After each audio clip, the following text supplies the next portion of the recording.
গভীর রাতে জঙ্গলের পাশে থাকা এক গবেষণা কেন্দ্র কাজ করছিল আরা নামের এক মেয়ে। সে প্রতিদিন এক বিশাল গরিলাকে খাবার দিত। ধীরে ধীরে গরিলাটা আরাকে নিজের পরিবারের মতো ভালোবাসতে শুরু করে। কিন্তু একদিন এক বড় কোম্পানি আরাকে শহরে নিয়ে যায়। গরিলা জঙ্গলে একা হয়ে যায়। কয়েকদিন পর সে বুঝতে পারে আরা আর ফিরবে না। গরিলা রাগে পুরো জঙ্গল কাঁপিয়ে শহরের দিকে রওনা দেয়।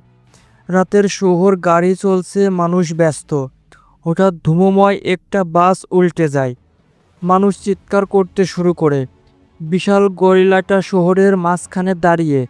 সে চারপাশে তাকাচ্ছে, যেন কাউকে খুঁজছে। নিউজে ব্রেকিং নিউজ শুরু হয়। এক বিশাল দানব শহরে আক্রমণ করেছে। হেলিকপ্টার উড়ে আসছে। পুলিশ রাস্তা বন্ধ করে দেয়।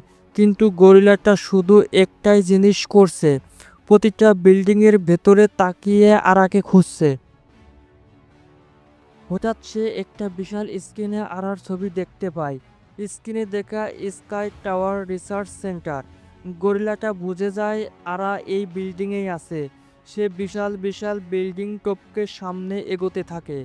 মানুষ আতঙ্কে দৌড়াচ্ছে। অবশেষে গরিলাটা স্কাই টাওয়ার এর উপরে বসে যায়। ভেতরে তারা জানালার পাশে দাঁড়িয়ে কাঁদছে। ও আমাকে খুঁজতে এসেছে, ও খারাপ না। কিন্তু সেনাবাহিনী সেটা বিশ্বাস করে না। হেলিকপ্টার চারদিক ঘিরে ফেলে।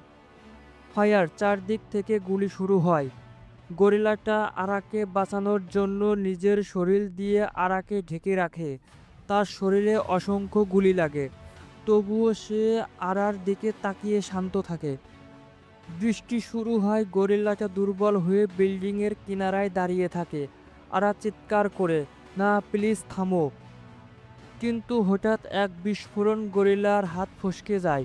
সে ধীরে ধীরে নিচেই পড়তে থাকে। চারপাশ নীরব, মানুষ শুধু তাকিয়ে থাকে। নিচে পড়ার আগে শেষবার আরার দিকে তাকায়। তারপর ধুমোময় সব শেষ। আর গরিলার হাত ধরে কাঁদছে আরা।